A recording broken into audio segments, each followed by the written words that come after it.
ቀጠለ ነው። የቱ ተአምር ብላችሁ መጠየቅ ትችላላችሁ። ከእናንተ የሚጠበቀው መጠየቅ ብቻ ነው። እኔ አብራራለሁ። እንግዲህ ከምርጫው ጋር ተያይዘው እየታዩ እየተነገሩና እየተተገበሩ ያሉ ጉዳዮች የማዝናናት ጣቢያቸው ከፍ ከማለቱ የተነሳ በሀገሪቱ ያለውን የኮሜዲ ኢንዱስትሪ በአንድ ደረጃ ከፍ ያደርጋል ብለን እንጠብቃለን። እንዴ በእውነቱ መንግስት አሳራችንን ሊያበላን ማለቴ ዓለማችንን ሊያሳየን ቆርጦ የተነሳ ይመስላል። ኧረ ወደ ጉዳዩ ግቢ፣ ምን ያስቸኩላል? ይሄን ጉድ ሊያሳየኝ ነው የጎለተኝ ይላሉ እናቶቻችን ወአባቶቻችን። ለማንኛውም ብልጽግና እጮቹን እያስተዋወቀ እና እያስመረቀ ይገኛል ሰሞኑን። በዚህም ለአዲስ አበባ ምክር ቤት ለእጩነት ካቀረባቸው ሰዎች መካከል ቆይ አትናገሪ ጸገለት፣ ከመናገርሽ በፊት እኛ ህዝቦች ማን ሊወክለን እንደሚችል ግምታችንን ማስቀመጥ አለብን። እንግዲህ አቀናባሪያችን ድምጻችን እንዲሰማ የሚያደርግ ላንቃችንንና ልሳናችንን በደንብ ለምክር ቤቱ ሊያቀርብ የሚችል ሰው፣ ለህዝብ ሊያቀርብ የሚችል ሰው እንደሚሆን እንጠብቃለን። ጭብጨባችን እየተሰማ አይደለም ብለዋል የምክር ቤት አባላት ከዚህ በፊት። አሁን እሱን ጭብጨባ በምን መልኩ ነው ማሳደግ የምንችለው? ምን ክሬቲቭ ነገር እንጨምራለን የሚለውን እንድትጨምሪበት ነው የፈለኩት። መረጃው እንኳን ቀድሞ ደርሶኛል። ለህዝባችን ግን ባንቺ በኩል መረጃው እንዲደርስ እንሆ ወደ ጸገል የሙዚቃ አቀናባሪውን ካሙዙ ካሳን በድንገት አግኝተናል። አላልኳችሁ? መንግስት ዓለማችንን ሊያሳየን ነው። እስከዛሬ ፓርላማው በደረቅ ፖለቲከኞች ተሞልቶ እንዲሁ ሰጋቱራ ሲል እንደከረመ ያውቃል። በመሆኑም እንግዲህ አሁን ትንሽ አርት ቢጤ ጨምሮበት ባለቀለም ለማድረግ ያሰበ ይመስላል። ያው ሙዚቃዊ ቃና እንዲኖረው ማለት ነው። ከዚህ በፊትም እንግዲህ ተናግረናል። ፓርላማ ውስጥ ያለው ብቸኛው ድምፅ ጭብጨባ ነው። አስባችሁታል? ካሙዙ ከገባ ደግሞ ይሄንን ጭብጨባ የሆነች ፉጨት ነገር ጨምሮበት አቀናብሮ እንደሚያቀርብ ተስፋ እናደርጋለን። ኧረ ችግራችን በሙዚቃ ታጅቦን ቢነገር ደስ ይለናል። በነገራችን ላይ ለእጩነት በቀረቡበት ሰንጠረዥ ላይ የካሙዙ የትምህርት ደረጃ መካከለኛ በሚል በመጻፉ ምክንያት ብዙ ሰዎችን ያነጋገረ ሆኖ ከርሟል። በእርግጥ ጥያቄው ተገቢነት ያለው ይመስልናል። እንዴ መካከለኛ ትምህርት ማለት ካሙዙ ትምህርት ቤት ውስጥ ሲማር መካከል ይቀመጥ ነበር ለማለት ነው?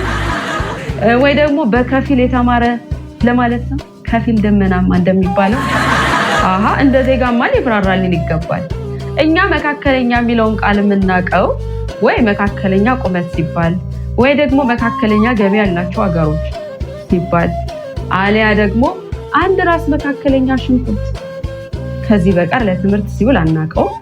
እሺ ለትምህርት ከዋለስ በስንት ይመነዘራል? ከመሰረተ ትምህርትስ በስንት ስንዝር ይርቃል? አጥናት ሲባል ቢቢኤ አሁን እዚህ ክፍል ላይ ማለት ነው የተፈጠረው 10 በኋላ ብቻ ካሙዙ ኢትዮጵያን ለዓለም ማስተዋወቅ በሚለው ፕሮጀክት ከዚህ በፊት አስተባባሪ ሆኖ ተመርጦ የተለያዩ ሀገራት ሙዚቀኞችን ይዞ ሲሄድ ነበረ። በዚህ ሙዚቀኞቹ ከተመለሱ በኋላ በርካታ ክሶችን ሲያቀርቡበት መሰንበታቸውን አስተውለናል። ታዲያ ካሙዙ ያለመከሰስ መብት ስር ለመጠለል ዣንጥላ ፈልጎ ነውን የሚሉ ሰዎች አሉ። ለነዚህ ሰዎች ተገቢ መልስ ያስፈልጋቸዋል። እንግዲህ ምርጫውን ተደግፎ የመጡ ጉዳዮች ኮሜዲነት በዚህ ሳያበቃ ባለፈው ታስታውሱ እንደሆነ በቧንቧ ወተት ቤታችሁ ድረስ እናደርሳለን የምትሉ ፓርቲዎችን ቢሆኑ ተገለጡ ምናምን ብለን ነበረ፣ ቀልደን ነበር። ይሄንን ቀልድ እውን አድርጎ የመጣ ፓርቲ አለ ነው እንዴ? ነእፋ የተባለው ፓርቲ ብልጽግና አንድ የባህር በር ነው የሚያስገኝላችሁ፣ እኔ ግን 5 የባህር በር እንዲኖረን አደርጋለሁ አለ እኮ እንዴ! ሀገሪቱን በር በበር ልታደርጓት? ኧረ ግድ የላችሁም። 3ቱ በር ከሆነ 2ቱን መስኮት ብታደርጉት ባንወጣ እንኳን አንዳንድ ጊዜ ቆም ብለን ንፋስ የምንቀበልበት ማለት ነው እንዴ! 5 በር እንዲኖራችሁ እናደርጋለን ማለት እኮ ሀገሪቱን ወንፊት እናደርጋታለን ከሚለው ሀሳብ ተለይቶ ይታያል። ይህ በእንዲህ እንዳለ እንግዲህ ብልጽግና ኢዜማን በጣም ከማመኑ የተነሳና ኢዜማን በጣም ከመታመኑ የተነሳ የኢዜማ መሪና ምክትላቸው በሚወዳደሩበት የምርጫ ጣቢያ ብልጽግና እጩዎቹን አላቀረበም። ይሄ ይበል የሚያሰኝ ነው። የምን የኃይል ብክለት ነው? ቀድሞ ነገር ተናግረናል እኮ ግራግርና ቀኝ ግር ልወዳደር ይላል እንዴ? ያው አንድ ነው ያን እኔ እንደውም ኢዜማ ምልክቱ ሚዛን አይደለ? ሚዛኑ ላይ ለምን የስንዴ ነዶን አያስቀምጠውም ፈልፍሎ አልኩ። ባይፈልፍሎስ ደግሞ እንደዚህ ዝም ብሎ ነዶን ቁጭ ቢያደርገው ሚዛን ላይ የሚሆን ይመስለኛል። እናማ ይሄ ምርጫ ገና ብዙ ነገሮች የሚያስኮመኩመን ቴሌቪዥን ሆኖ መቀጠሉ የማይቀር የእንትን ድርጅት ብራንድ አምባሳደር ነው እየተባለ የህዝቡን ኪስ ሲያጥቡ የከረሙ ሰዎች ፖሊስ ወይ እያላቸው እኮ ነው። እንግዲህ ሰሞኑን ፊንፌክ ማለት ፊንቴክ የተባለ ድርጅት መኪና አስመጣላችኋለሁ በሚል ከ1200 ሰዎች በላይ ገንዘብ ሰብስቦ ይሄው ሰዎቹ ታክሲ እየተጋፉ የታክሲ ረዳት እየገፋቸው እስካሁን አለ። ሁላችሁም እንደምታውቁትና ሰሞኑን አየሩን ይዞት እንደሰነበተው ይሄ ድርጅት ላቅ ያለ የማጭበርበር ስልት ነው ይዞ የተከሰተው። እንግዲህ በሀገሪቱ አሉ የተባሉ ተዋንያንን መልምሎ ነው የማጭበርበር ድራማውን ያሰራቸው። አርቲስት ሰራዊት ፍቅሬንማ ከሰማያዊ ፈረስ እስከ ሰማያዊ መኪና የሚል ዶክመንተሪ ነው ያሰራው። ከፈረስ እስከ መኪና እንበለው እንዴ? ጥሩ መሰለኝ እሱ ርዕስ ይሻላል እንዴ። ጭራሽ ያላስመጣው መኪና እኮ ነው ጅቡቲ ድረስ ወስዶ ያስጎበኛቸው። እነዚህን አርቲስቶች የቲክቶክ ገናኖች ጅቡቲ ድረስ ወስዶ ሲያንፈላስሳቸው ከከረመ በኋላ የሆነ ከፍታ ላይ ወስዶ ይታያቸዋል። ያ እንደ ጉድ የሚርመሰመሰው እንደ ጉንዳን የሚታመሰው መኪና ይታያቸዋል። ያ የሲኤምሲ 11 ሰዓት መንገድ የመሰለው የመኪና ግፊያ የማን ይመስላችኋል? የኛ ነው ሲላቸው ህዝቡን በእኔ ይሁንብህ። ፊንቴክ ማለት ከመኪና ባህር እየቀዳ የሚያጠጣ ድርጅት ነው ብለው መጀመሪያ እነሱ የህዝቡን ጭንቅላት እጥብ አደረጉ፣ ብሬን ወሽ እንደሚባለው ማለት ነው። ከዛ ደግሞ ድርጅቱ የህዝቡን ኪስ እጥብ አደረገ። የምትመለከቷቸው ቁጥራቸው ከፍተኛ የሆኑ መኪኖች ተዘጋጅተዋል ማለት ነው። በጣም ደስ ይላል። የብዙ ከስተመር ጥያቄ ነው። እንግዲህ የእውነት በእውነት እያየናቸው ነው። እየተጫኑ ነው መኪኖቹ። አሁን መኪኖቻችን ገብቷል። አዲስ አበባ ከስተመር እየጠበቀን ነው። አዲስ አበባ ወደ ደንበኛ መንገድ ግባ። በነገራችን ላይ የኢትዮጵያ ህዝብ ማለት ለመጭበርበር ታጥኖ ታጥቦ ንጹህ ልብስ ለብሶ የተዘጋጀ ማለት ነው እንዴ። ያ ከገበሬው የተባለ ድርጅት ኮማን ሜክሲኮ በ3 ሚሊዮን አፓርትመንት ሰጣችኋለሁ ብሎ ካሰጣን እኮ ገና 3 ዓመት አልሞላም። በጉዳት እንበዝነው ካልን እኮ እኛ ገና ቁስላችን ድኖ ከሆስፒታል አልወጣንም። ያን ጊዜም የተዘጋጀን ሆነን ነው እንጂ እኮ መሀል ሜክሲኮ በ3 ሚሊዮን አፓርትመንት ከየት ነው የሚመጣው? አዲስ አበባ ውስጥ እኮ በ3 ሚሊዮን የሰው አይደለም የወፍ ጎጆ አይገዛም። አሁን ደግሞ ቅድመ ክፍያ ከፍላችሁ አጠቃላዩ 2 ሚሊዮን ነው። በ2 ሚሊዮን የኤሌክትሪክ መኪና ማለት ነው። ከዚያ በ7 ዓመት ደግሞ ቀሪውን ከፍላችሁ ካልወለድ ትጨርሳላችሁ ብሎ ሲል እናንተ መልአኩ ገብርኤል ናችሁ መልአኩ ሚካኤል እንደዚህ አይነት ሰማያዊ ስራ መስሩት ብሎ በጠየቅ የአባትም የእናትም እኮ ነው። በእርግጥ አንደኛው ባለቤት መልአኩ ሚካኤል ባልሆንም የአባቴ ስም ገብረ ሚካኤል ነው ማለቱ አይቀርም። ወገን እንደነገርኩ ነው የኢትዮጵያ ህዝብ እባካችሁ አጭበርብሩኝ ብሎ ነጠላ አንጥፎ የሚለምን ህዝብ ነው እንጂ እኮ ከነዚህ ሰዎች መካከል አንደኛው ከዚህ በፊት ደቡብ አፍሪካ ወስዳቸዋለሁ ብሎ ማለት ነው ለዓለም ዋንጫ የሰዎቹን ገንዘብ ሙልጭ አድርጎ ይዞ የጠፋ ሰው ነው። ነገርየው እኮ የሆነ አይነት መታወቂያ ያላቸው ነው የሚመስለው፣ ልዩ መታወቂያ ሁሉንም ይሄዱ የማጭበርበሪያ መንገዶችን ሁሉ የመጠቀም ልዩ መብት ያላቸው ነው የሚመስለው። እንግዲህ ከአርቲስቶች በተጨማሪ አምባሳደር ዲና ሙፍቲ በተጨማሪም ሌሎችን ባለስልጣናት በቪዲዮቹ ውስጥ ተመልክተናል እና እነሱ ቡራኬ የሚሰጡት ምን ስለሆነ ነው?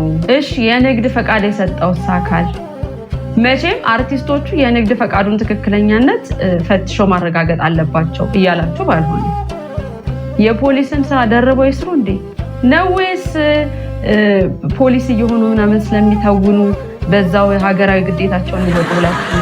በነገራችን ስር ወንጀሉ በስሩ ያስጠለላቸው ሰዎች ከሁሉም ሃይማኖት ከሁሉም ብሔሮች ስለሆነ ማለት ነው ለመጀመሪያ ጊዜ በአንድነት የተጠለልንበት ወንጀል ሆኖ ተመዝግቧል። የብሔር ብሔረሰቦች እስር ልንለው እንችላለን እንዴ? አንድነት ሲባል ራሳችንን የሚያመን ሰዎች ለወንጀል ሲሆን እጃችንን ተያይዘን ተጨንቀን ብቻ ነገርየው በአንድ ዜና የሚያልቅ አይደለምና እነሱስ በሲዝን አይደለም እንደሚያስቆመቁ እኛም ዜናውን በሲዝን ነው የምናቀርበው። እናማ ፍርድ ቤት ቀርበው ፖሊስ 14 ቀን የምርመራ ጊዜ ጠይቆባቸዋል። ፍርድ ቤቱ ግን 12 ቀን ይበቃል ብሎ ቀጠሮ ሰጥቷል። ከ12 ቀን በኋላ የሚኖረውን የፍርድ ቤት ውሎ ደግሞ በታላቅ ጉጉት እንደ ታላቅ ፊልም የምንጠብቀው ይሆናል። አዲስ አበባ ንግድ ቢሮ በስራ ሰዓት ስልክ መጠቀም ተከለከለ። እንዴ ይፈቀድ ነበር እንዴ? ማለቴ ይሄ መመሪያ ስላልነበረ ነው ሰራተኞቹ በመሃል ቲክቶክ እየተመለከቱ የሚያናገሩ። እኔ አሁን ባለፈው የሆነ የመንግስት መስሪያ ቤት ለሆነ ጉዳይ ሄጄ ሴትዮዋ ፈገግ ስትልልኝ እንደዚህ ፈገግ ብላችሁ ባለ ጉዳይ ማናገራችሁ በእውነቱ የሚመሰገን ነው ብዬ አስተያየት ስሰጥ ኤርፖዷን ከጆሮ አውጥታ 5 ቁጥር ሂጂ አለች። ተንጠራርቼ ስመለከት ለካ ፈገግ ያለችው ከነ ጂጂ ኪያ ጋር ላይቭ ገብታ ነው። እኔም በመጀመሪያ 5 ቁጥር ሂጂ ስትለኝ ስለ ፈገግታ የሰጠኋትን አስተያየት የምሰጥበት መስኮት መስሎኝ ነበር። እንግዲህ የክልከላ በፊት ካልነበረ ሴትዮዋ የኔን ጉዳይ ከጂጂ ኪያ ላይቭ ቀይጣ ማዳመጧ ተገቢ ነበር። በነገራችን ላይ እኛ ሀገር አብዛኛው ችግር የሚፈጠረው የመመሪያ ወረቀቱ ላይ ሳይሆን የመገልገያ መስኮቱ ላይ ነው። ጉዳያቸውን እኮ ከአንድ ግልምጫ፣ ከሁለት አይን ማጉረጥረጥ፣ ከአንድ ከግማሽ ማመናጨቅ ጋር ነው ቀይጠው የሚያዳምጧቸው። ለማንኛውም አዲስ አበባ ንግድ ቢሮ በስውር የተከለከለውን በግልጽ አስምሮ መከልከሉ ይበል የሚያሰኝ ነው። ግን አተገባበሩ እንዴት ልታደርጉ ታስባችኋል? ማለት ሲገቡ ሰብስባችሁ ስልካቸውን ሲወጡ ልትሰጧቸው ነው ወይስ አንድ ስልክ ተቆጣጣሪ የሚል የስራ መደብ ልትፈጥሩ ነው? ለሌሎች መስሪያ ቤቶች ልምድ ለማካፈል ያህል ነው። አሁን ትምህርት ቤት ውስጥ ተማሪዎች ሞባይል ይዘው መግባት እንደማይችሉ በደማቁ ተጽፎ የቸገረው አተገባበሩ ነው። እንዴ አብዛኞቹ ቲክቶኮች የሚለቀቁት እኮ በቀጥታ ከትምህርት ቤት ነው። ተረጋጋጁ ይቻል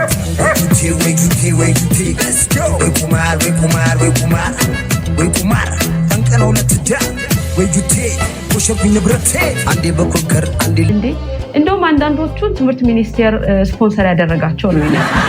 እኔማ እነዚህ ልጆች ቲክቶክ የሚባል አንድ ክፍለ ጊዜ ተጨመረላቸው እንዴ እላለሁ። በእርግጥ ሁሌ እንደምንናገረው ችግሩ ስር የሰደደ ነው። ልጆቻችን ስለ ትምህርት ያላቸው አመለካከት ቲክቶከር አድርጓቸው ብቻ ካበቃም መልካም ነው።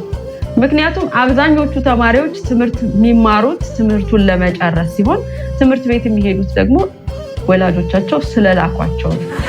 የሆነ የተላኩትን መልእክት አድርሶ እንደመመለስ በሉት።